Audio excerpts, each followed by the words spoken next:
নমস্কাৰ প্ৰিয় বন্ধুসকল দিব্যান চেনেলৰ পুনৰ স্বাগতম জনাইছোঁ। আজি মই আছোঁ ধলাইবিল অঞ্চলত আৰু ধলাইবিল মাজমজিয়াত সাহিত্য সভা ভৱনত। আজি কিয় আহিছোঁ ইয়ালৈ আপোনালোকে জানিবলৈ চাগে মন কৰিছে। আমাৰ শ্ৰুতি ছবি এখন আজি শুভমুক্তি পোৱাৰ দিন আকাশ প্ৰডাকশ্যন নামৰ, আৰু সেই শুভমুক্তিৰ দিনাখন আজি ইয়াত উপস্থিত হৈছোঁ আৰু বহুতো লোকসকল আহিছে, মোকো নিমন্ত্ৰণ কৰিছে। যিখন শ্ৰুতি ছবিখন কিহৰ ওপৰত তেখেতে নিৰ্মাণ কৰিছিলে সেই বিষয়লৈ আমি জানিব পাৰিম আৰু ময়ো চাম, লগতে আপোনালোককো দেখুৱাম। আহক।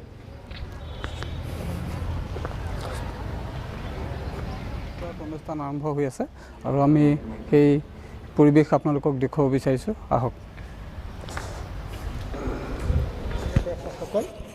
প্ৰথমে আকাশ প্ৰডাকশ্যনৰ তৰফৰ আপোনাৰ সকলোকে আন্তৰিক ধন্যবাদ জ্ঞাপন কৰিলোঁ। আমাৰ দীপজ্যোতিৰ লগত মোৰ আচলতে ব্যক্তিগতভাৱে বা কালচাৰেলি বা যথেষ্ট আন্তৰিকতা আছে। তেওঁ মোক যথেষ্ট সহায় কৰে বা ময়ো তেওঁৰ যিটো চেনেল দীপজ্ঞান, হয়, সেই চেনেলটো তেওঁ যথেষ্ট কষ্ট কৰি আছে। তেওঁৰ উদ্দেশ্য এটাই যে জামুগুৰি আমাৰ গোটেই অঞ্চলটোত থকা বিভিন্ন প্ৰতিভাক কেনেকৈ উলিয়াই আনিব পাৰোঁ। তেখেতে বিভিন্ন নতুন প্ৰতিভাক তেওঁৰ চেনেলৰ জৰিয়তে আগবঢ়াই আনিছে। হয়, আপোনালোকে অকণমান তেখেতক মৰম কৰক, তেখেতৰ চেনেলটো ছাবস্ক্ৰাইব কৰক, যাৰ ফলত তেখেতৰ চেনেলটোৱে গতি কৰিব পাৰে।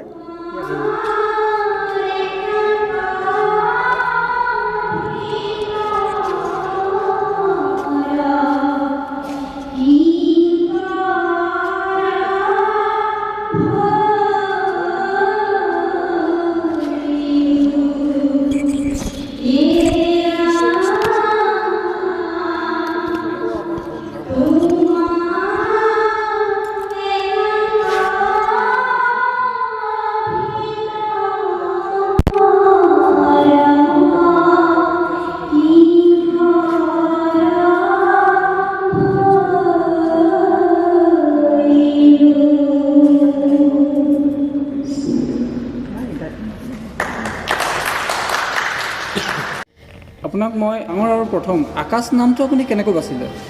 আকাশটো হ'ল আকাশ প্ৰডাকশ্যন। আকাশ বুলি কওঁতেতো এখন বহল বিশাল, আৰু মোৰ ল'ৰা আকাশ, সেই বহল চিন্তা চৰ্চাৰে তাক মই আকাশ কোৱা দিছোঁ। আৰু সি এই মোবাইলৰ কাম মই খুব কম জানো, এতিয়া অলপ শিকিছোঁ। সি কিন্তু বিভিন্ন কেনেকৈ কি কৰিব লাগে, কি কথা এইখিনি, আৰু সেই আকাশ নামটোৰে যিহেতু তাকো অকণমান প্ৰেৰণা দিব লাগিব, তাকো মোৰ পিছত শিকাবৰ চিন্তা চৰ্চা এটা আছে। আৰু আকাশ শব্দটো তাৰ নাম হ'লেও মোৰ বিশালতা এটাৰ যেতিয়া আকাশৰ ভিতৰত সোমাই আছে, আৰু সেইকাৰণে আচলতে মই সেই নামটো বাচিলোঁ, যে মোৰ এই প্ৰডাকশ্যনৰ এই বিশালতাই যাতে এই আগ্ৰহী বা আমাৰ সকলোকে ইয়াৰ মাজত বুকুত সোমায়।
প্ৰথমে ধেমাজি কৈছোঁ এটা কথাৰ কাৰণে মোৰ জন্ম জেগাৰ কাৰণে মই ধেমাজি বুলি কৈছোঁ, কিন্তু মোৰ গোটেই সমূহ জানুগুৰিত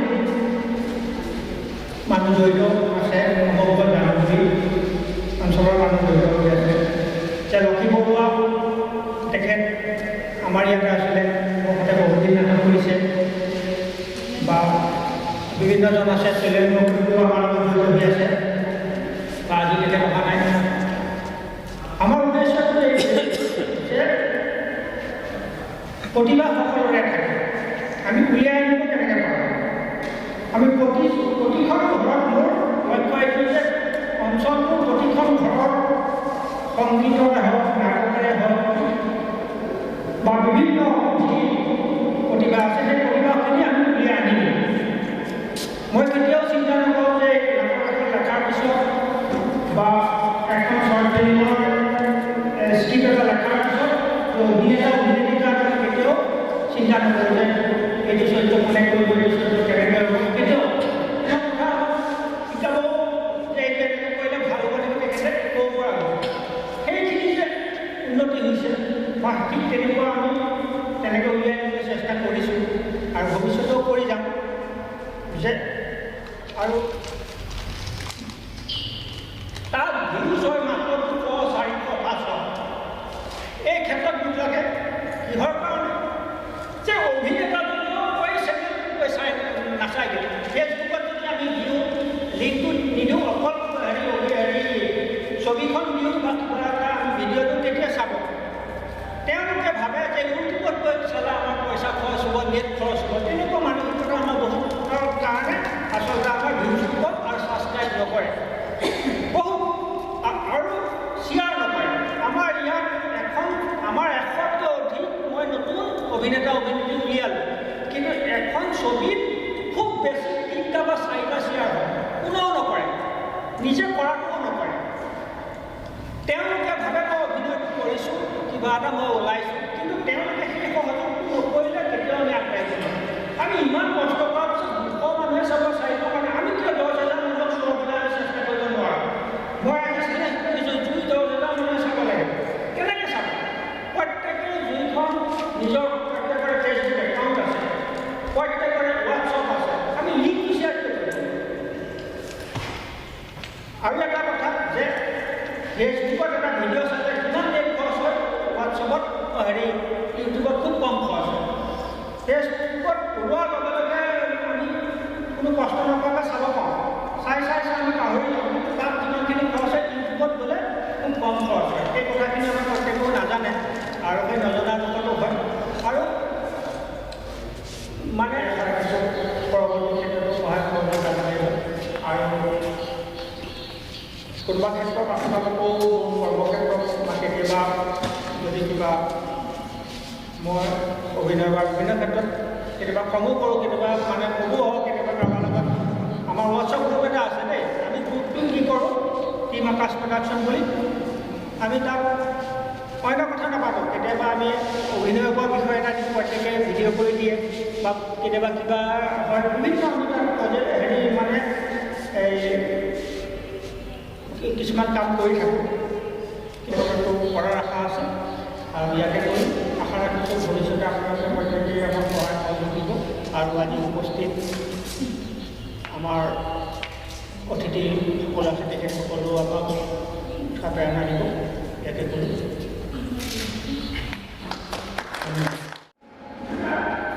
অকল অভিনয় কৰি দেখুৱাবলৈ আমি আহ্বান জনাইছোঁ।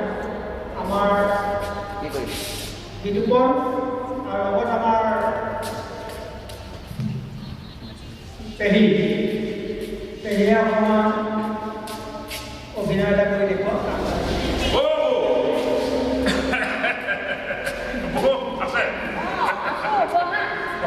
বহু দিনৰ মূৰত আহিলে। এই বোৱাৰী ঘৰত আছে? অঁ, ঠিকেই আছে, ঠিকে আছে। এই খবৰ নাপালোঁ।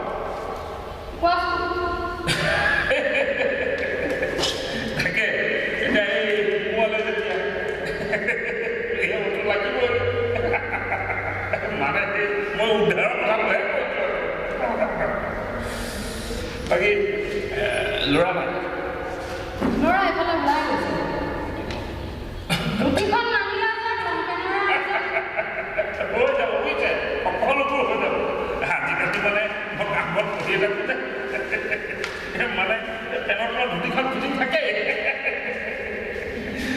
আচ্ছা এই বোৱাৰী নাই নেকি বোৱাৰী আছে চাহ বনাইছে তাকে হেৰি এইবাৰ বোৱাৰীহঁতে চৰু দিয়া এইবাৰ কিন্তু চৰু দিয়াটো খাম অহা বছৰলৈ এই বোৱাৰী এই অলপ মানে অলপ আশা নতুন এইবাৰ মানে অহা বছৰে ভালকৈ খাই যাম বুলি ভাবিছোঁ আৰু তাকে কেতিয়া কাম বেয়া কৰিছা ল'ৰা কাম বেয়া কৰা দিন হ'ল এতিয়াতো আৰু উদাহৰণ হ'বই লাগিব মই আছোঁ নহয় সকলোবোৰ ঠিক হৈ যাব বুজিছে কিবা বেজালি লাগিলে মই জাৰি দিবও পাৰিম বুজিছে এই মোহনীয় খেজুলি কোনো জানেই নহয় ঠিক আছে ধন্যবাদ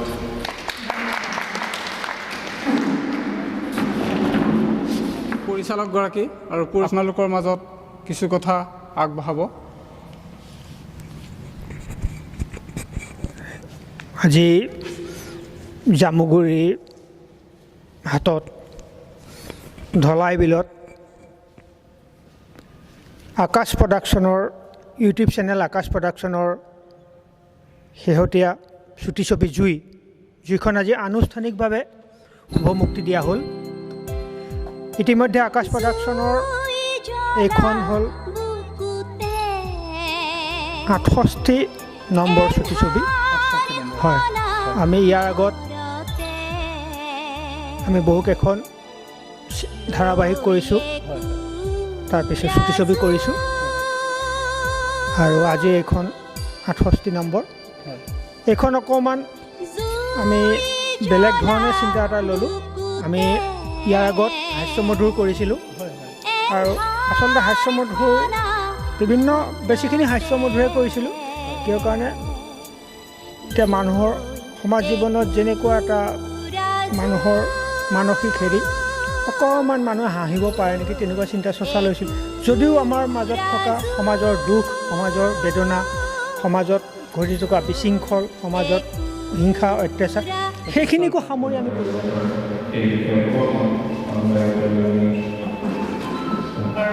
আজিৰ এই জুইৰ যি চুটি ছবি জুইৰ শুভ অনুষ্ঠানত উপস্থিত থকা বিশিষ্ট ব্যক্তিসকল আকাশ প্ৰডাকশ্যনৰ জড়িত সমূহ কলাকুশলী সাংস্কৃতিক প্ৰেমী দৰ্শকসকল সকলোকে আমাৰ শ্ৰদ্ধাৰ কৃতজ্ঞতা জ্ঞাপন কৰিছোঁ আজি এই কাৰ্যসূচীত উপস্থিত থাকিবলৈ পাই মই নিজকে ধন্য মানিছোঁ প্ৰথমে মোৰ আজি বেয়া লাগিছে আজিৰ এই দিনটোতে আজিৰ পৰা এমাহ আগত মোৰ দেউতা উঠো দিছিল আজিৰ এই দিনটোত মই অনুষ্ঠানত উপস্থিত থাকিবলৈ পাই সেই দিনটোৰ কথা মই পাহৰিবলৈ চেষ্টা কৰিছোঁ আজি খুব সুন্দৰ এটা অনুভৱ হৈছে এটা ভাল সাংস্কৃতিক এটা আমাৰ মাজত সকলোৰে মাজত আছে আৰু মোৰ মাজত আছে কাৰণেই আজি এই দিনটোত মই উপস্থিত থাকি আনন্দিত হৈছোঁ সকলোকে পুনৰবাৰ মই নমস্কাৰ জনাই মই অকণমান কম ইউটিউবৰ কথা কওঁ নিশ্চিতাই যিখিনি কাম কৰিছে আপোনালোকে সকলোৱে দেখি আছে তেখেতক এই আকাশ প্ৰডাকশ্যন মই নিশ্চিতাই বিভিন্ন সময়ত নিশ্চিতাই কওঁ যে আপুনি নিশ্চিতাই আগবঢ়াওকচোন এনেকৈ নাটক কৰি থকাতকৈ আপুনি এই মোৰ ইয়ালৈ আহক ডিজিটেল মাধ্যমলৈ আহক কাৰণ ডিজিটেল মাধ্যমত আপুনি কিবা এটা পাব কিন্তু নিশ্চিতাই একো নোপোৱাকৈ নালাগে পইচাৰ কথা ইমান তেখেতে হেৰি নকৰে যাতে মই কিবা এটা দেখুৱাব পাৰোঁ সেইটো বেছি গুৰুত্ব দিয়ে গতিকে তেওঁ যি ডিজিটেল মাধ্যম ইউটিউব এই ইউটিউবত এটা চেনেল খুলিবলৈ মই বিভিন্ন সময়ত পৰামৰ্শ দিছিলোঁ আৰু তেওঁ সেইমতে এটা চেনেল খুলিলে আকাশ প্ৰডাকশ্যন নাম দিলে আজি আহি আকাশ প্ৰডাকশ্যনে 1000 ছাবস্ক্ৰাইবাৰ কৰ্চ কৰিলে বৰ এটা মাইলষ্টন 1000 ছাবস্ক্ৰাইবাৰ কৰাটো ইমান সহজ নহয় আমি তেখেতক প্ৰথমৰ পৰাই কৈছোঁ যে ইউটিউবত যিখিনি মানুহ চিন্তাৰ লগত কৰিলে মইতো আচৰিত এইকাৰণে তেওঁ আজি ইমান বছৰ আজিৰ পৰা কিমান 25-30 বছৰ বেছি হৈছে মই জনাত ইমান বছৰে ইমানখিনি মঞ্চ দিছে ইমান ল'ৰা ছোৱালীক মঞ্চ দিছে ইমান নতুন মানুহক সুবিধা দিছে কিন্তু চিচিতাক আমি প্ৰতিদানত কিবা দিব পাৰিছোঁ নে নাই এই 25-30 বছৰে আমি তেখেতক কি দিব পাৰিছোঁ আচলতে আমি একোৱে দিব নোৱাৰোঁ 1000 ছাবস্ক্ৰাইবাৰ নহয় এতিয়া চিচিতাৰ 1 মিলিয়ন ছাবস্ক্ৰাইবাৰ হ'ব লাগিছিলে কিন্তু সেইটো হোৱা নাই আমি আশা কৰোঁ কলা কুশলীসকল আকাশ প্ৰডাকশ্যনৰ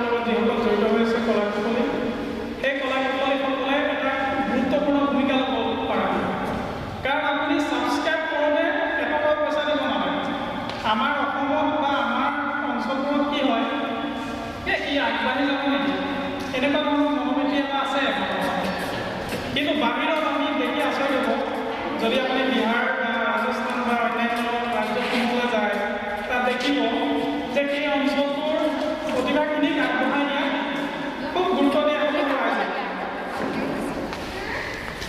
গতিকে আমি শিশুদাক আগবাঢ়ি যোৱাত সহায় কৰিব লাগে তেখেতে ইউটিউবত কেনেকৈ আগবাঢ়ি যায় এই সম্পৰ্কে আমি বিভিন্ন সময়ত তেখেতক কৈছোঁ তেখেতকো মই বিভিন্ন সময়ত পৰামৰ্শ লৈছোঁ যেতিয়া ইউটিউবত এটা নিউজ থাকে প্ৰথম যেতিয়া এজন ছাবস্ক্ৰাইবাৰ থাকে সেই তেতিয়াৰ পৰা আমি মানে কাউণ্ট কৰিবলৈ চেষ্টা কৰোঁ যে এই এপটো কেতিয়া 1 লাখ হ'ব এই এপটো কেতিয়া 1 মিলিয়ন হ'ব যদিহে আমি সকলোৱে ছাপোৰ্ট কৰোঁ বেছি মানুহৰো দৰকাৰ নাই আমি ইয়াত লৈ থকাখিনিয়ে যদি আমি 10জনক শ্বেয়াৰ কৰিব পাৰোঁ 10জনক আমি ইউটিউব হোৱাটছআপৰ জৰিয়তে আমি 10জনক লিংকটো দিম সেই 10জনৰ পৰা আকৌ 10জনলৈ গৈ থাকিব এনেকৈ যাওঁতে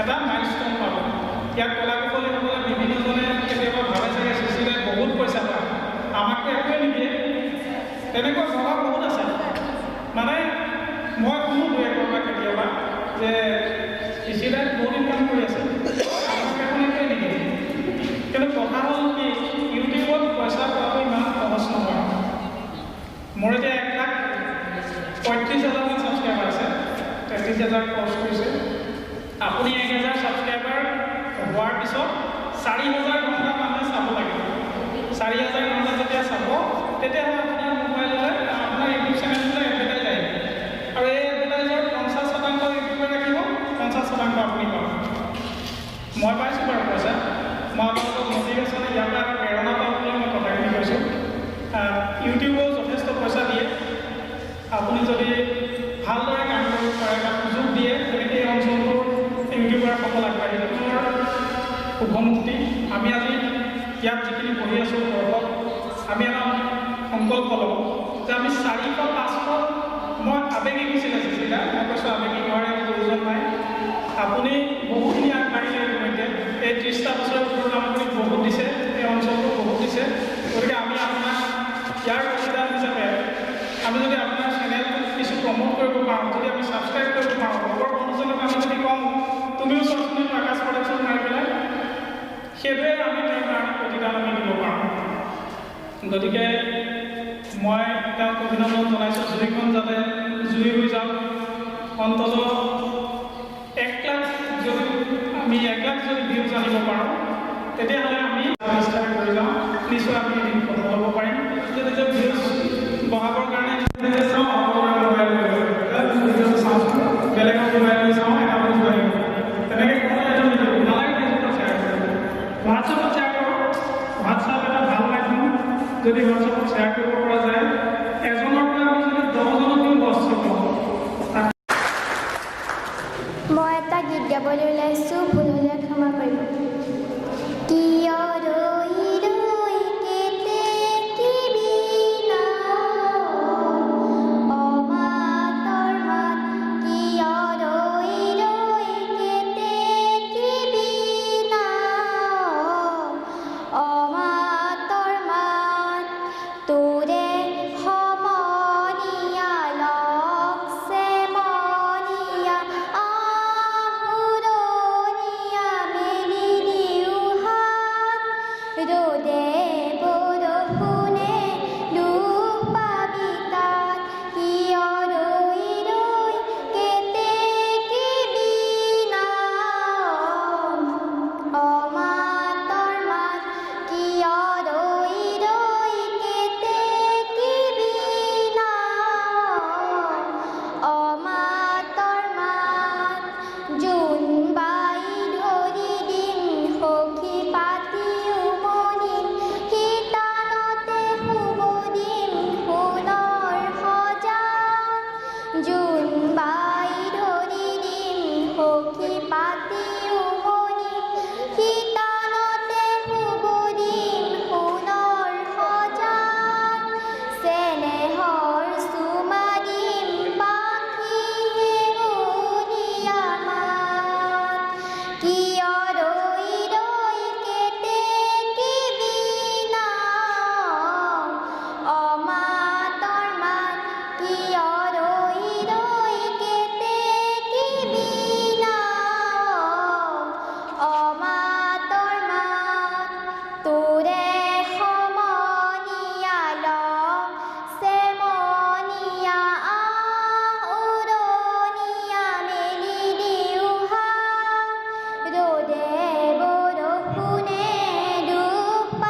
আনন্দ অনুভৱ কৰিছোঁ যে সুদূৰ 25 বছৰৰ পিছত এই প্ৰেক্ষাগৃহত এনেদৰে ৰাইজৰ লগত এটা অনুষ্ঠানত ভাগ ল'বলৈ পাইছোঁ। সেইকাৰণে কৈছোঁ যে আপোনালোক প্ৰায়খিনি মুখে মোৰ চিনাকি আৰু আপোনালোকো ভালদৰে জানে যে চাকৰি সূত্ৰে মই 83 চনত 1983 চনত ইয়াত এই ধলাবিল অঞ্চলত মই চাকৰি সূত্ৰে আহি জইন কৰিছিলোঁ। তাৰপিছত একেৰাহে বহুদিন এই মানুহে কাম কৰিব পাৰে আৰু মই জনাত এই যিসকল আমি মই দেখিছোঁ মই ইয়াত চাকৰি বহুতখিনি গৃহিণী হিচাপে আছে নাটক অভিনয়ৰ লগত কোনো ক্ষেত্ৰতে মই জড়িত হৈ থাকে, কিন্তু আজি সেয়া মানুহৰ লগত আমি একেলগে কাম কৰিবলৈ পাইছোঁ আৰু এই ক্ষেত্ৰত আমি দায়িত্বশীল হৈছোঁ আৰু তেখেতে এই সংস্কৃতি দিয়াৰ কাৰণে তেখেতে ভৱিষ্যতে এনেধৰণৰ মানৱীয় আমি আমাৰ কৰ্মচাৰী আমি আহিম যেনেকৈ তেওঁলোকে ফোন কৰিছোঁ অসুবিধা আছে আমি এখন বনাইছোঁ আপুনি আহিব পাৰিব মোৰ যে গাঁও বস্তু আছে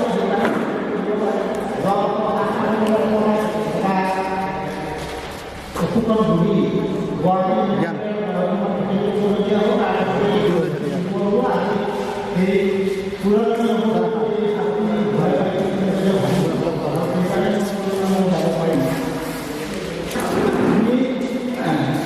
পইচা যে যেতিয়া এখন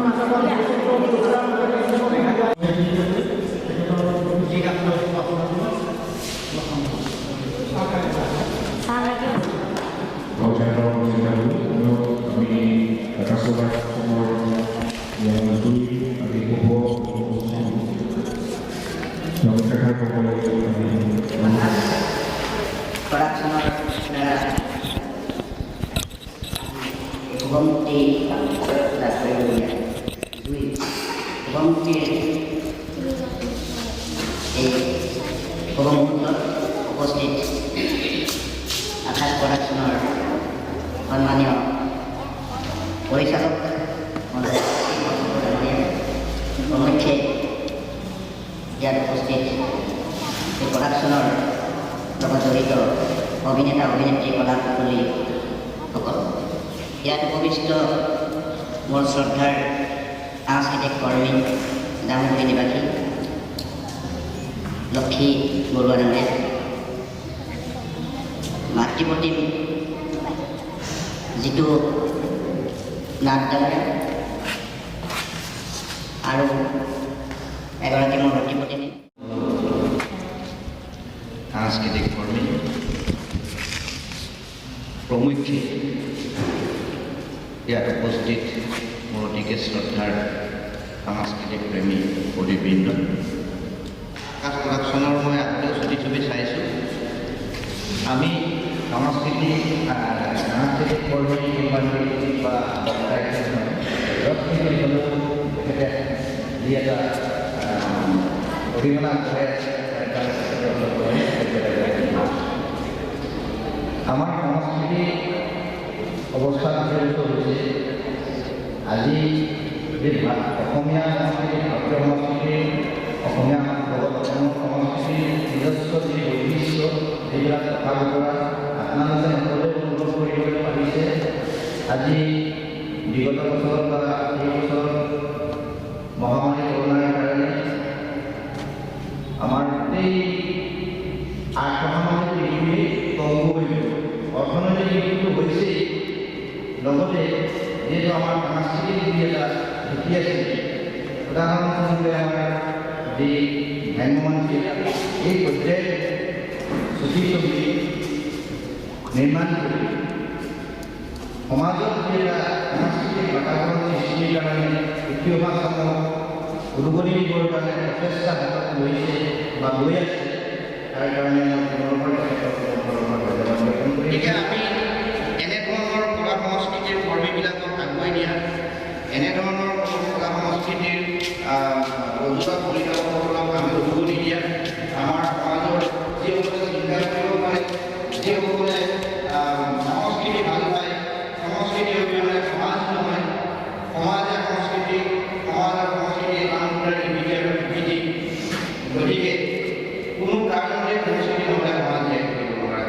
ভূপেন্দ্ৰাই কৈছিলে গীতৰে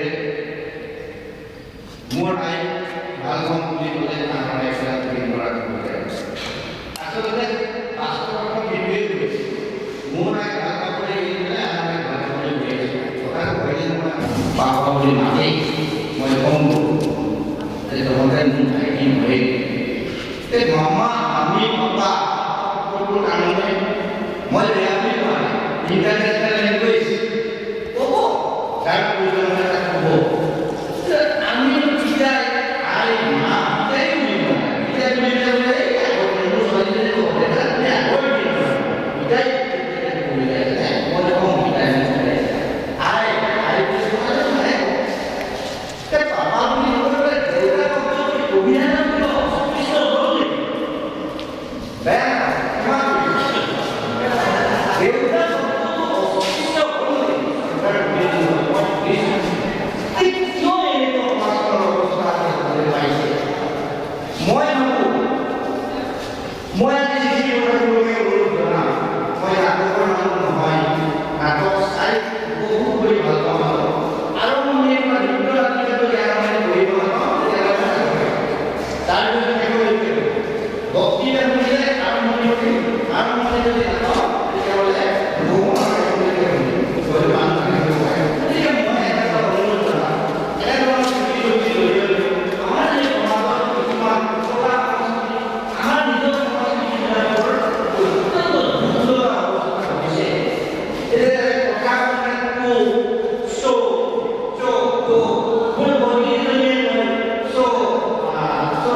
বিপুল বৰাই বুকু হমহমটো গাবলৈ কৈছে চেষ্টা কৰিছোঁ অকণমান গাবৰ কাৰণে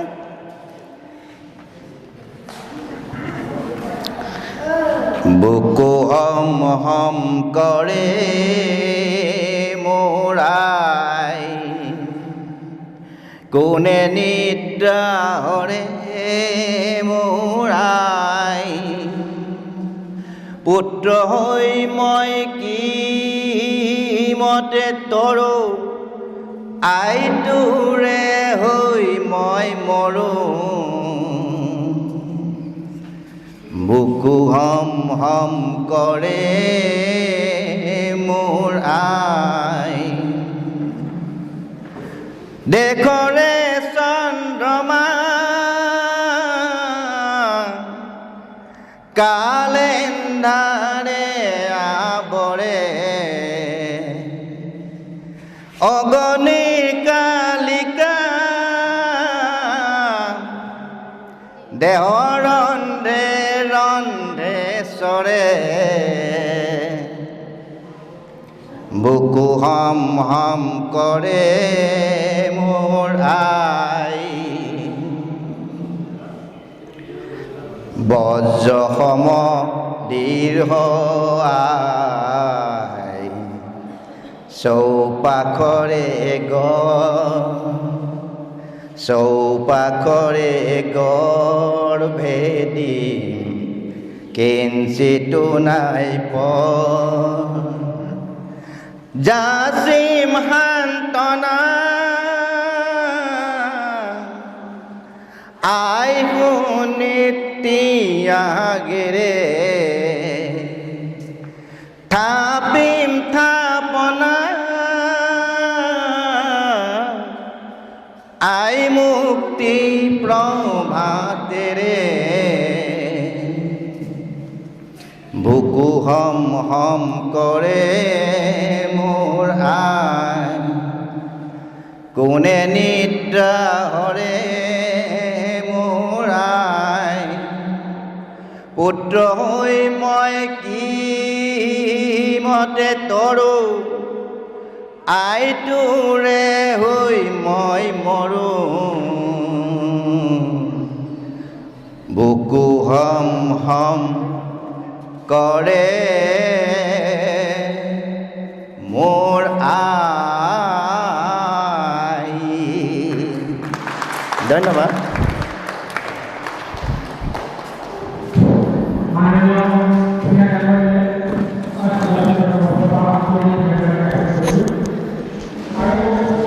এতিয়া আমি যিহেতু আমাৰ মূল কাৰ্যসূচী আমাৰ আজি ভ্ৰমণমুখী ইতিমধ্যে আমি যুদ্ধ ভ্ৰমণমুখী দিয়া ভ্ৰমণমুখী আলোচনা তাৰ আগতে আমি দুই মুখ্য অভিনেত্ৰী দীপামণি দেৱী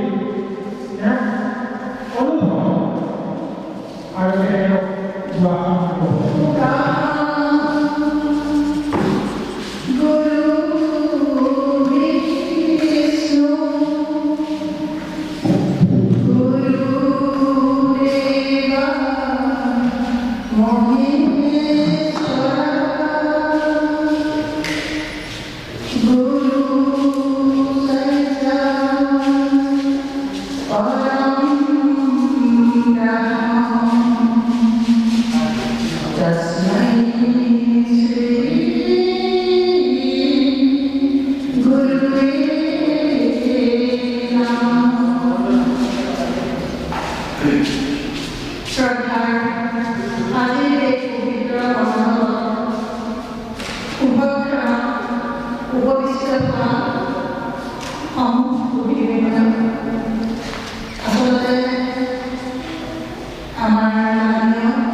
বিশেষকৈ স্থান দখল কৰি আহিছে শ্ৰী বৰঠাকুৰদেৱে আৰু সেই স্থানৰ মাজলৈ মোকো মানে উলিয়াই অনাৰ বাবে মই তেখেতক এই সুযোগতে অশেষ ধন্যবাদ জ্ঞাপন কৰিছোঁ। আৰু যেতিয়া তেওঁ কৈছিলে যে পাৰিবা তুমি মানে এনেকুৱা ধৰণৰ চৰিত্ৰটো সম্পৰ্কে মোক কৈছিলে, অৱগত কৰিছিলে, তেতিয়া মোৰ চৰিত্ৰটোৰ ওপৰত বহুত মানে ভাল লাগিছিলে যদিও মনে মনে ভয় খাই আছিলোঁ। কিন্তু ইয়াত মোৰ স্বামী সফলনা আৰু পুত্ৰ অৰ্ণৱ লগতে সৰু ছোৱালী অন্বেষাই বহুখিনি উদগনি যোগালে যে আমিতো জন্ম হোৱাৰ পৰা তোমাৰ শুনিহে আছোঁ যে তুমি হেনো আগতে মঞ্চত অভিনয় কৰিছিলা, কিন্তু তোমাৰ বস্তুটো আজিলৈকে আমি দেখা নাই, গতিকে তুমি কৰিব লাগিব। আৰু তেওঁলোকৰ সেই সাংসিকতা খাৰতা কৰি মই এই জুইৰ মাজলৈ আহিলোঁ। আৰু আপোনালোকে ইতিমধ্যে এখন কথাছবি মানে চুটি ছবি মানে উলিয়াই আনিবলৈ যাওঁতে যিখিনি সুবিধা অসুবিধা সেই সম্পৰ্কে বহুকেইজনে আপোনালোকৰ আগত অৱগত কৰিলে। আৰু আমিও সেই সুবিধা অসুবিধাৰ মাজেৰে আজি আহি এই ঠাইত অৱতীৰ্ণ হৈছোঁহি। গতিকে ইয়াত আচলতে গোটেই সফলতাখিনি নিৰ্ভৰ কৰিব আপোনালোকৰ ওপৰত। কাৰণ আমি মাত্ৰ কিবা এটা দিবলৈ চেষ্টা কৰিছোঁ, নিজৰ ভুলটো কেতিয়াও আমি দেখা নাপাওঁ।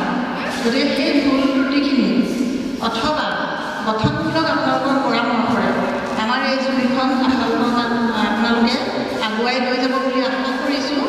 আৰু বিশেষ নকওঁ, মই মাত্ৰ জুই চুটি ছবিখনত বিভিন্ন সংলাপৰ মাজৰ মোৰ ভাল লগা বিভিন্ন সংলাপৰ মাজৰ পৰা মই এটা সংলাপ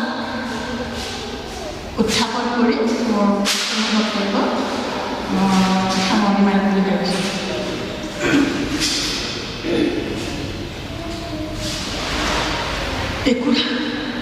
একোৰা জুইৰ দৰেই মই জ্বলি আছোঁ। চাউলাকো ফুলৰ পোৱালিহঁত থুই প্ৰকৃততে তহঁতে সমাজৰ সংস্কাৰী একোটা দৈত্য। নমস্কাৰ।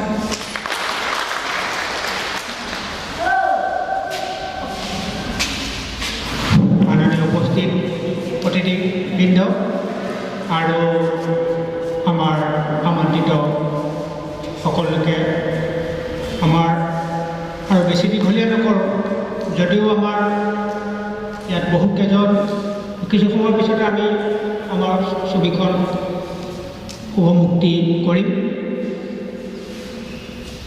ইয়াতে খুব চমুকে আমি একেষাৰ ক'বলৈ আমি আমন্ত্ৰণ জনাইছোঁ আমাৰ ভাতৃপ্ৰতিম কবি শ্ৰদ্ধাৰ ইয়াত উপবিষ্ট সাংস্কৃতিক প্ৰেমী ৰাইজ, ইতিমধ্যে বহু বিজ্ঞ লোকে সুন্দৰ কথা কৈছে। ইয়াত মই ভবা নাই যে মই কিছু ক'বলগীয়া হ'ব শিশিৰা বা জুই সম্পৰ্কে। শিশিৰাক মই প্ৰায় 25 বছৰৰ পৰাই জানি আহিছোঁ। এই ক্ষেত্ৰখনত বিশেষ একো কৰি দিব পৰা নাই শিশিৰাক, কিন্তু অন্ততঃ উৎসাহটো যৎপৰ নাস্তি চেষ্টা কৰিছে দি যাবলৈ। তেখেত যাতে থমকি ৰ'ব লগা নহয় এই ক্ষেত্ৰত, আৰু বিভিন্ন ক্ষেত্ৰত তেখেতৰ কামৰো অকণমান আলোচনা বা সমালোচনা বিভিন্ন সময়ত শিশিৰাৰ লগত কৰিছোঁ। সেয়া হয়তো গঠনমূলকো হ'ব পাৰে বা ক'ৰবাত যদি কিবা অকণমান বেয়াকৈও কৈছোঁ শিশিৰাক আজি মই এই মঞ্চৰ পৰা কৈছোঁ যে বেয়া পাব নালাগে। তেখেতৰ কামখিনিক শ্ৰদ্ধা জনাইহে দুই এটা কথা কেতিয়াবা কৈছোঁ। আৰু জুই সম্পৰ্কে শিশিৰাই মোক অকণমান কথা অৱগত কৰাইছিলে। এতিয়া সেইখিনি কথা মই নকওঁ, আমি পৰিচালকৰ মুখেৰে বা মুখ্য অভিনেত্ৰী তেখেতে কিছু কথা কৈছে আমাক। মই ইয়াতকৈ বেছি একো নকওঁ। সন্মুখত থকা আমাৰ উন্মোচনী অনুষ্ঠানলৈ আমি যাবলৈ আগ্ৰহেৰে গৈ আছোঁ সকলো। ইয়াকে কৈ মোৰ বক্তব্য সামৰণি কৰিছোঁ। ধন্যবাদ। চনৰ আগমুহূৰ্তত আমাৰ অতিকৈ মৰমৰ প্ৰণৱ নাথ আমাৰ শীৰ্ষ গীতৰ সংগীত সংযোজন কৰিছিলে। খুব তেওঁ যথেষ্ট ব্যস্ততাৰ মাজত এই সংগীতৰ কামখিনি কৰি দিছিলে আৰু তেখেতে নিজেও এখন চুটি ছবি নিৰ্মাণ কৰিছিলে পৰিচালনা। তেখেতক আমি একেষাৰ ক'বলৈ আমন্ত্ৰণ জনাইছোঁ। সহজতে সমূহ উপস্থিত ৰাইজৰ মাতৃলৈ প্ৰণাম জনাইছোঁ আৰু সমূহ কৰ্মকৰ্তালৈ তথা সকলোলৈ অভিনন্দন জনাইছোঁ। জুই চুটি ছবিখনত যিসকল জড়িত আছে কলাকুশলী তেওঁলোকলৈ অভিনন্দন জনাইছোঁ। আজি এখন সুন্দৰ চুটি ছবি নিৰ্মাণ কৰি আমালৈ আগবঢ়াই দিয়াৰ কাৰণে আৰু লগতে সকলোলৈ ধন্যবাদ জ্ঞাপন কৰিছোঁ এইকণ সুবিধা দিয়াৰ কাৰণে। শিশিৰ বৰঠাকুৰ ডাঙৰীয়া মামা তেখেতে আগবঢ়াই নিছে বহুত নতুন তেনেধৰণৰ আগবাঢ়িবলৈ নোৱাৰা বা ওলাই নহা শিল্পীক আৰু তেখেতৰ বিশেষ ধৰণৰ এটা গুণ সেইটো শলাগ ল'বলগীয়া যে তেখেতে ইমান বছৰে 3 বছৰে তেখেতে এই পথাৰখনত কাম কৰি আহিছে আৰু তেখেতে হাৰ মনা নাই। তেখেতৰ এই হাৰ নমনা স্বভাৱটোৰ কাৰণে তেখেত শলাগ ল'বলগীয়া। আৰু আমি চিন্তা চৰ্চা কৰিব লাগে তেখেতৰ চেনেলটো বা তেখেতৰ চুটি ছবিসমূহ চাব লাগে। খুব সুন্দৰ চুটি ছবি নিৰ্মাণ কৰিছে তেখেতৰ চেনেলত আছে। আৰু মই যিমানখিনি পাৰোঁ মোৰ ফালৰ পৰা সকলোকে মই জনাওঁ যে এইখন ফিল্ডত কাম কৰা মানুহ খুব কম, সকলো আগবাঢ়ি আহিবলৈ নিবিচাৰে। যিহেতু প্ৰফিট হিচাপে ইয়াত একো তেনেকুৱা নাথাকে। মই নিজে এই বিষয়ত এইখন ফিল্ডত মই নিজে কাম কৰোঁ, শ্বৰ্ট ফিল্মত কাম কৰোঁ কাৰণে মই জানো যে প্ৰফিট ইমান বিশেষ একো নাথাকে। গতিকে সকলোৰে পৰা পোৱা সহযোগটোৱে তেখেতসকলৰ কাৰণে বহুত ডাঙৰ আৰু সেইটোৱে আমি তেখেতসকলক দিব লাগে। গতিকে মই বিশেষ নকওঁ, মই ইমান এই বিষয়ে ইমান ক'ব পৰা একো হোৱা নাই।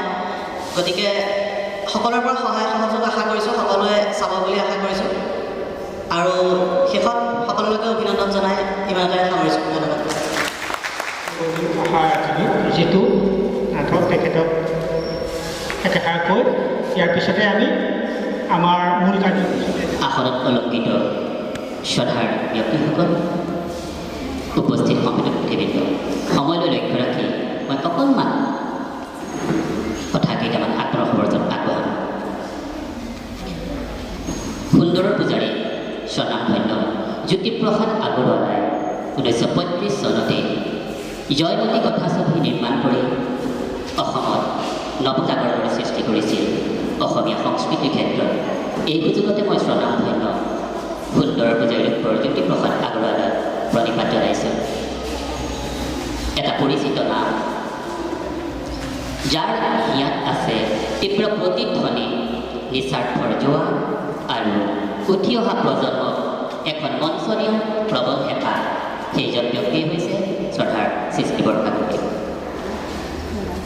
বহুদিনৰ আগৰ পৰাই শুনি আছিলোঁ চিচি বৰঠাকুৰৰ কথা। তেখেতৰ সান্নিধ্য লাভ কৰিছিলোঁ, তেখেতৰ লগত বাৰ্তালাপো কৰোঁ। সংস্কৃতিৰ ক্ষেত্ৰত যিখিনি অৱদান তেওঁ আগবঢ়াই থৈ দিছিল সেইখিনি সঁচাই শলাগিবলগীয়া। কিন্তু এটা কথা, এখন মঞ্চত আমি কেইটামান বাক্য কৈছিলোঁ, সেই বাক্যকেইটাই যথেষ্ট নহয়। এজন ব্যক্তিৰ সুন্দৰ সুন্দৰ বক্তব্য, সুন্দৰ সুন্দৰ বাক্যৰে কেইটামান কথা ক'লে সেই ব্যক্তিজন সফল কেতিয়াও হ'ব নোৱাৰে। সেই ব্যক্তিজনক আমি সাৰ পানী যোগাব লাগিব, কথাৰে নহয় কৰ্মৰে। মই বিশেষ নকওঁ, ইমানতে মোৰ বক্তব্য সামৰি মাৰিছোঁ, যাতে চিচি বৰঠাকুৰ ডাঙৰীয়া আগবঢ়াই নিয়া দায়িত্বটো আমাৰ। কাৰণ এইখন অসমৰ শোণিতপুৰ জিলাৰ প্ৰথম অসমীয়া কথাছবি নিৰ্মাণ হৈছিলে জয়মতী। এই জয়মতীতে কিন্তু জয়মতী কথাছবিখনত অভিনয় কৰা ব্যক্তি আমাৰ ডাঙৰীয়াসকলে আছে। ধলাইৰ ডাঙৰীয়া আমাৰ দূৰত্ব কিমান? ইয়াতে আমাৰ অভিনেতা অভিনেত্ৰীৰ জন্ম হৈছিলে জয়মতী কথাছবিত অভিনয় কৰিবলৈ। গতিকে তেনে এখন ঠাই আমি কিয় পাৰিম? মাত্ৰ আমাক লাগিব কৰ্মৰে, কথাৰে নহয়। ধন্যবাদ। আমি ইয়াক উপমুক্তি কৰি আপোনালোকক দেখুৱাব পৰাৰ তেনেকুৱা আমাৰ ধৰণৰ সুবিধা গ্ৰহণ কৰিব নোৱাৰিলোঁ। যদিও প্ৰত্যেকে এই মুহূৰ্তৰ পৰা মোবাইলত চাব পাৰিব। আমাৰ জ্যেষ্ঠ অভিনেত্ৰী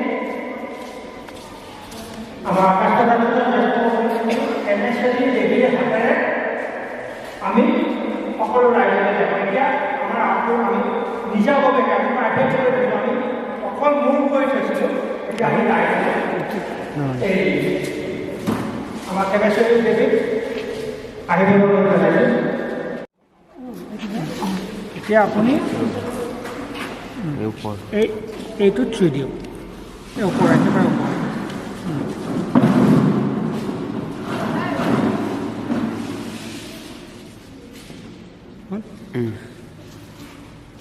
এতিয়া চাব পাৰিব।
মুক্তি পালে সেই শুভমুক্তিখনত মানে এই যিখন আপুনি শুভমুক্তি কৰিলে কিহৰ ওপৰত আপুনি মনলৈ কেনেকৈ আহিলে?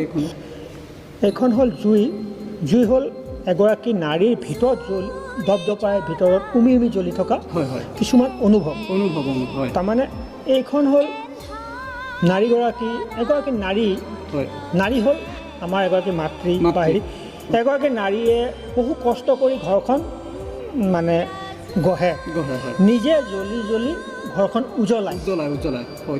সেই নাৰী এগৰাকীৰ কথাই যে নাৰীগৰাকীৰ এই স্বামী পংগু, কাম বন কৰিব নোৱাৰে, সৰু সৰু 4টা ল'ৰা ছোৱালী আছে।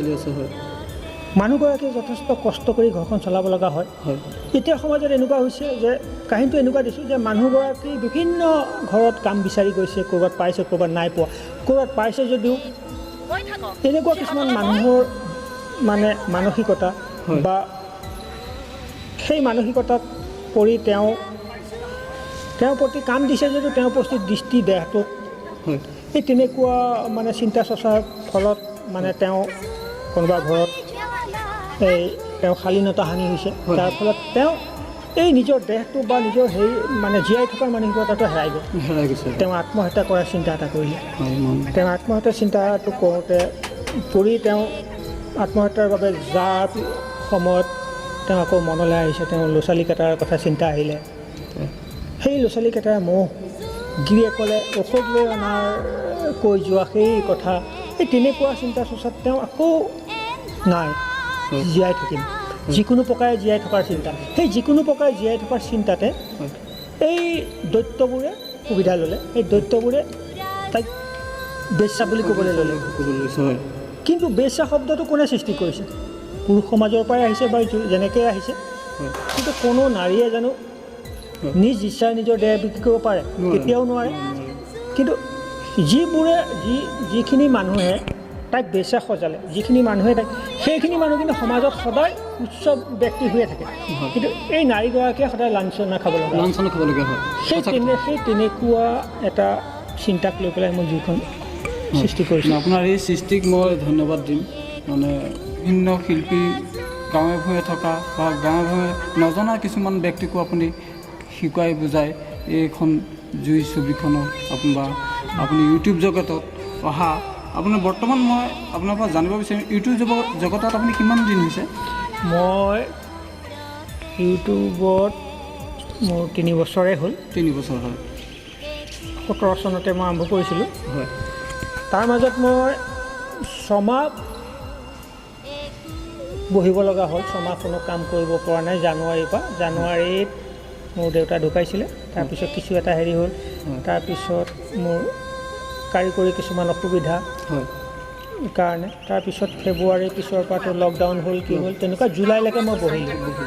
জুলাইলৈকে কৰিব পৰা নাই। তাৰপিছত আকৌ আৰম্ভ কৰিছোঁ।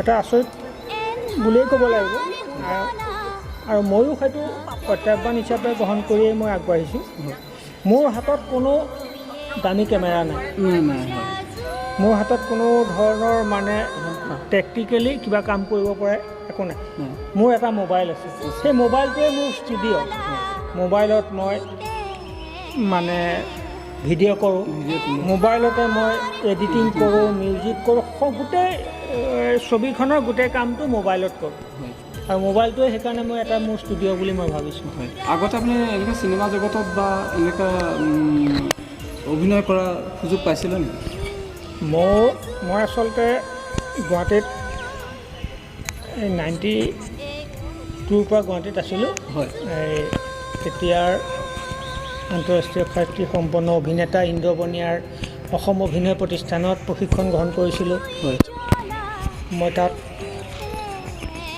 বিভিন্ন ৰাজ্যত ৰাষ্ট্ৰীয় পৰ্যায়ৰ নাট প্ৰতিযোগিতাত অংশগ্ৰহণ কৰিছোঁ মই পাটনাত সৰ্বভাৰতীয় পৰ্যায়ত দ্বিতীয় শ্ৰেষ্ঠ অভিনয়ৰো পুৰস্কাৰ লাভ কৰিছিলোঁ টিভিত বা ক'ৰবাত মুখখন দেখুৱাই থাকিব পাৰিলোঁহেঁতেন আৰু সেইখিনি হেৰি আছে কিন্তু মোৰ চিন্তা চৰ্চাটো অকণমান বেলেগ ধৰণে মই তাত প্ৰশিক্ষণ গ্ৰহণ কৰিলোঁ মই শিকিলোঁ বা বিভিন্নখিনি কৰাৰ পিছত মই নিজৰ জেগাত মই কি কৰিব পাৰোঁ সেই তেনেকুৱা এটা চিন্তা কৰিলোঁ মই 1996 চনত জামুগুৰি হাতত জামুগুৰি এক্টিং একাডেমীখন আৰম্ভ কৰিলোঁ এতিয়া প্ৰায় 25 বছৰে হ'ল এই 25 বছৰে সেই বিভিন্নজনৰ প্ৰশিক্ষণ বা বিভিন্ন কৰি আমি গৈ আছোঁ সেয়া আৰু তেনেকৈ এই ইউটিউব জগতত যিহেতু আপুনি কাম কৰি আছে আপোনাক বিভিন্নজনৰ মতামত বা বিভিন্নজনে ধৰক আপুনি ওলাই যোৱাৰ ক্ষেত্ৰতে হওক আপুনি এটা শ্বুটিং কৰিব গৈছে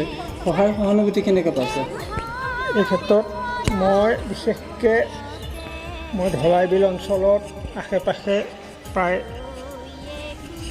এই অঞ্চলটোতে শ্বুটিং কৰি আছোঁ মই আপুনি আন আন জেগাতো যায় নেকি শ্বুটিং কৰিবলৈ নহয় মই ধৰা কৰিছোঁ তেনেকৈ ধৰক কেতিয়াবা ধৰক ট্ৰেইনত শ্বট এটা ল'ব লাগে ট্ৰেইনত উঠি কৰিব লগা হৈছে বা অকণমান ইমান বেছি দূৰ মানে বেছি খৰচ হ'ব পৰা মই তেনেকুৱা হেৰি এই লোকেশ্যন চিন্তা নকৰোঁ আৰু কিছুমান বস্তু এনেকুৱা আমাৰ আচলতে গাঁৱলীয়া পৰিৱেশটো এনেকুৱা আমাৰ অঞ্চলৰ মানুহখিনিৰ মানে প্ৰতি ঘৰৰ মানুহৰে মানে এই যে আলহী আপ্যায়ন কৰা আমাৰ জামুগুৰি অঞ্চলৰ মানুহৰ যে আদৰ কৰা সেই তেনেকুৱা হেৰি এটা কাৰোবাৰ এখন ঘৰত মই বোলো আপোনালোকৰ ঘৰখন ভাল লাগিছে এই ঘৰখনৰ এনেকুৱা এটা পৰ্যায়ত মই মোৰ অমুকখন হেৰি শ্বুটিং কৰিছোঁ বহুত ভাল পায় আৰু সেই শ্বুটিঙো কৰোঁ তেওঁলোকে চাহ ভাতৰ পৰাও যোগাৰ ধৰে তেনেকুৱাও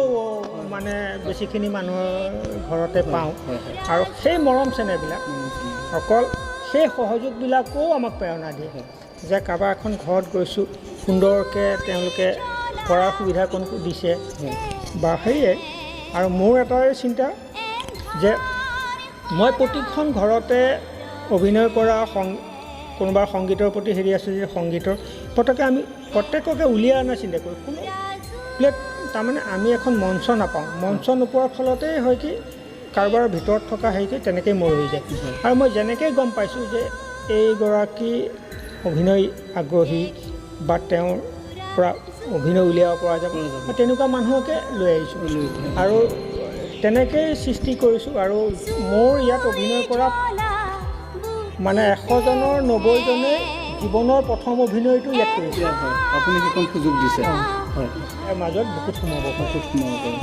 হয় বহুত ভাল লাগিলে আৰু তেখেতৰ লগত মই এখন লকডাউন 3 আছিল নেকি লকডাউন 3 আপোনাৰ মেকুৰী মাষ্টৰ বুলি কয় আৰু সেই অভিনয়টো মই কৰিছিলোঁ যিহেতু আজি মই আপোনালোকক সেইকণ কথাও মই আপোনালোকক জনাইছোঁ আৰু ৰাখিম বুলি আজি আপোনালোকৰ মাজত ইমানখিনি আগবঢ়ালোঁ আজি খুব ভাল লাগিলে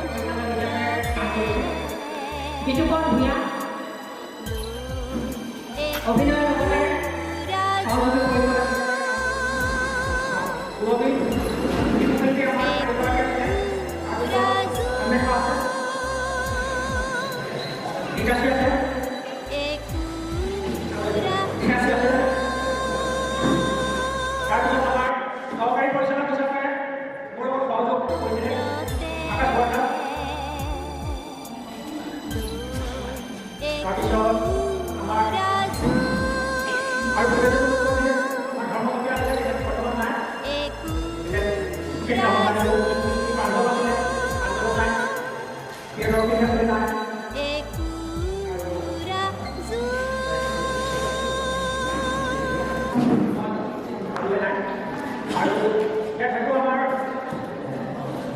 দুই অভিনেতা অকল নাই যদিও আমাৰ প্ৰায়খিনি অভিনেতা তথাপি আমি চিনাকি কৰিব বিচাৰিছোঁ আমাৰ ৰাণু কলিতা আমাৰ বিভিন্ন ধাৰাবাহিক অভিনয় কৰিছে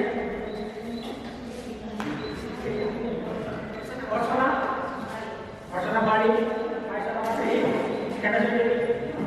আৰু উষা সৰুমাই বুলি আপুনি চবেই জানে কৰিছিলে আমাৰ প্ৰান্তিক আছে মোৰ লৰাই কৰিছিলে অকণমানি আছে অকণমানি আমাৰ অভিনেতা নাই নাজিকা আছে শুনা আৰু সুন্দৰ দেখিলে যথেষ্ট আমাৰ সহযোগ কৰে সুন্দৰ অভিনয় কৰে আৰু দুই মুখ্য ভক্ত এই পৰম্পৰাৰ দৰকাৰী তাৰপিছত আৰু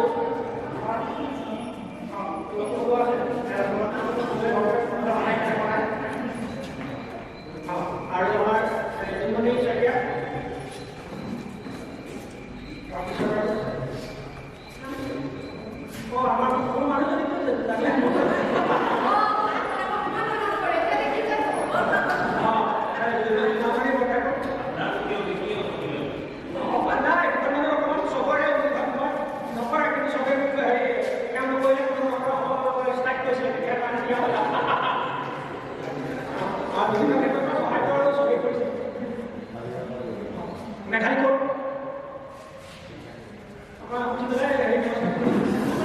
আৰু আমাৰ এই গীতাশ্ৰী মা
চিন্তা চৰ্চা এটা লৈছোঁ তাৰ আগত আমি সকলোৰে সুবিধা মতে আমি এসপ্তাহীয়া এটা কৰ্মশালা কৰিম এই ডিচেম্বৰৰ জানুৱাৰীৰ মাজতে আমি এটা এসপ্তাহীয়া কৰ্মশালা কৰিম এই কৰ্মশালাৰ পিছত আমি এটা অনুষ্ঠান ভাবিছোঁ আমাৰ এই কৰ্মশালাটো জানুৱাৰী 1 তাৰিখে অভিনয় হ'ব কাৰণ যিহেতু অভিনয়ৰ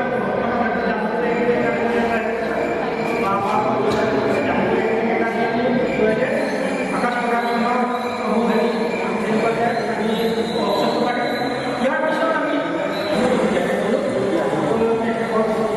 উপস্থিত থকাৰ কাৰণে ধন্যবাদ জ্ঞাপন কৰিলোঁ জুইখন চাব জুইখন কেনেকুৱা হৈছে বা কেনেকুৱা হ'ব লাগিছিল আৰু তাত আমাৰ ভুল বা আমাৰ এইখিনি আপোনালোকে জনালে ভাল পাম ইউটিউবত মেছেজ কৰি নজনালেও মোৰ মতে মেছেজ কৰি জনালেও হ'ব বা এনেকৈও আমাক জনাব পৰৱৰ্তী ক্ষেত্ৰত আমি আগবাঢ়িব পাৰিম আৰু আশা ৰাখিছোঁ শেষত সকলোৱে দুইখন শ্বেয়াৰ কৰক বিভিন্নজনৰ ওচৰলৈ প্ৰত্যেকে পঠাওক তেতিয়াহে আমাৰ এই কষ্টৰ সাৰ্থকতা লাভ কৰিব পৰা যাব শেষত সকলো অভিনেতা অভিনয় কলা কুশলী আৰু আমাৰ এই আজিৰ এই অনুষ্ঠানত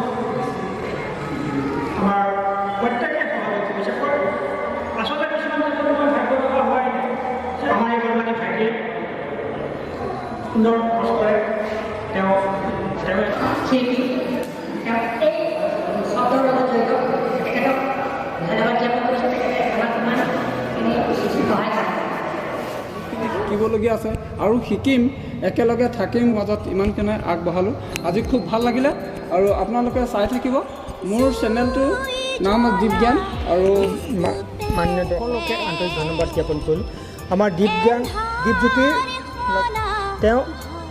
তেওঁৰ উদ্দেশ্য এটাই যে জামুগুৰি আমাৰ গোটেই অঞ্চলটোত থকা বিভিন্ন প্ৰতিভাক কেনেকৈ উলিয়াই আনিব পাৰোঁ তেখেতে বিভিন্ন নতুন নতুন প্ৰতিভাক তেওঁৰ চেনেলৰ জৰিয়তে আগবঢ়াই আনিছে আপোনালোকে অকণমান তেখেতক মৰম কৰক তেখেতৰ চেনেলটো ছাবস্ক্ৰাইব কৰক যাৰ ফলত তেখেতৰ চেনেলটোৱে গতি কৰিব পাৰে ইয়াকে ক'লোঁ আপোনাক সকলোকে ধন্যবাদ আৰু দীপজ্যোতিলৈও ধন্যবাদ